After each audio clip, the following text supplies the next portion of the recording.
following program is a special presentation of the Big Ten Network, produced in association with Michigan State University.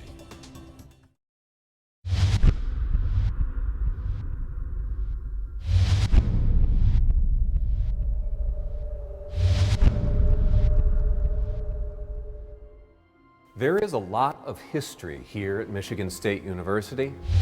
It's almost staggering to think of how many people walked these halls and performed on this very stage through the years.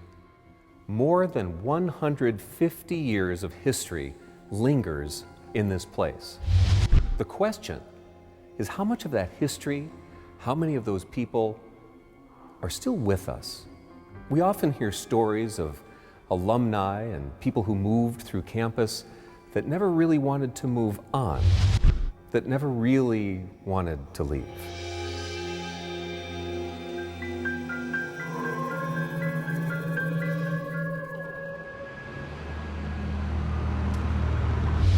This used to be a projection house. This building is probably close to as old as this university. Okay, now, isn't it already spooky? I like to be surrounded in the history to know that, I'm not the first person to walk through these halls and do what I'm doing, and that's comforting to me. This theater space is unlike most theaters. Just don't know what's lurking in the shadows back there. Because there is a stage center, and there is audience seating here, which is the Fairchild, and then over here we have the auditorium. That's what I know of the history of this building. You want to know the ghost history of this building? Absolutely.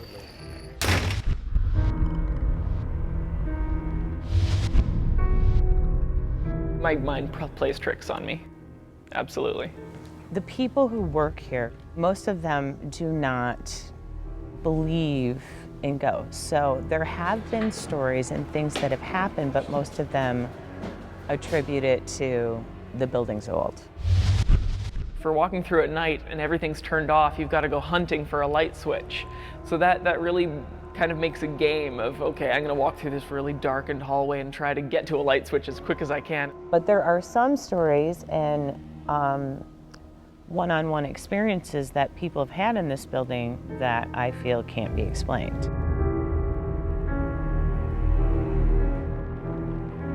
Time and again, I've heard people say, well, this building is definitely haunted. And it gives me a sense of unease, but no, I have not heard the specific stories of how or why this building is haunted.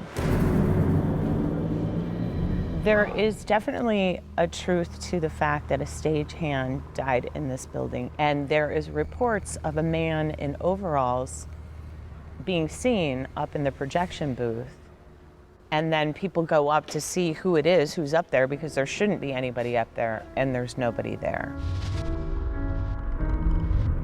Between this stage and the scene shop directly below, there's an old staircase that goes down there, and it's just dark. It's not very well lit.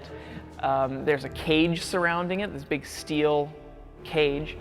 So you've got this kind of feeling of claustrophobia. This is right under the stage. There's also reports in the basement of this building, which is spooky in and all of itself because it's so old and it's the basement, that there's a small child, a boy.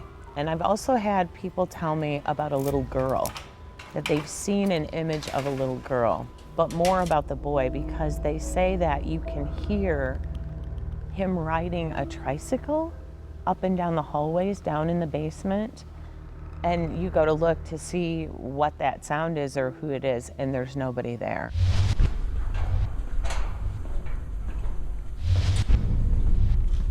So you can hear the radiant heat.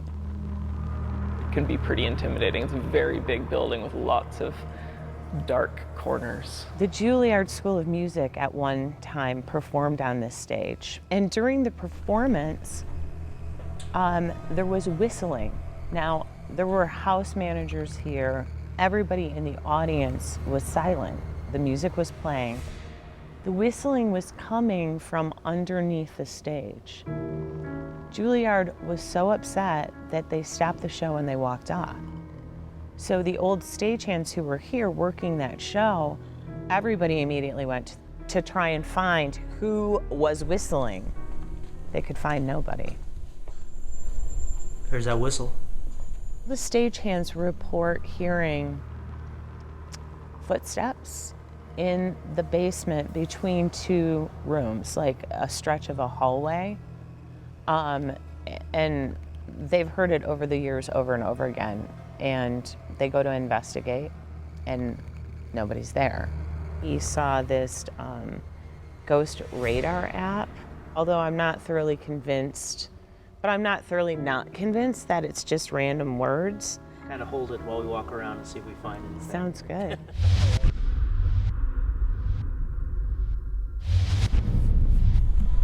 So how you feeling, Carl? I'm pretty good. Not as spooked as I thought I was going to be yesterday when I thought about the shoot. It's a passage. It is a passage. Welcome. It just freaked me out. Because I was like, what voice is that? I just said welcome. Wow. Yeah, that took me by surprise. And they do hear those kinds of sounds sometimes. Like if you sit in this stage, in this space, quietly in the dark, you can hear things that are weird, you know, that like little whispering and it's like faint. It's not, you know, you could look around and you know nobody's here with you, but it's as if somebody's having a conversation somewhere